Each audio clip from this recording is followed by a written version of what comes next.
Hey there, today I have this 5-piece funnel slash strainer set that was sent to me from the brand, so let's take a closer look at it. So this is a stainless steel funnel set, and to start with we have the largest of the funnels, and this is going to be good for those wide mason jars or those other jars that you need a wider opening than what it has. As you can see, I put all the onions in here with no problem and then was able to pour my hot pickle solution over them.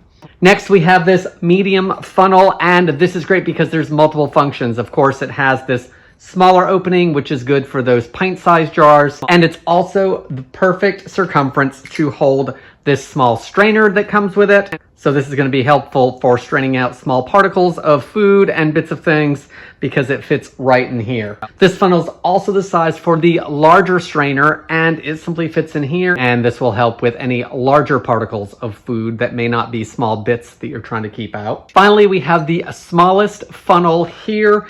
This is going to be good because it helps direct things into bottles. You can either use it as is or it will fit into the medium size funnel. These are stainless steel, so they have a really nice weight to them. They're easy to clean and non-staining. So if you are looking for a new funnel set, then I hope this video helps you decide if this is a good product for you.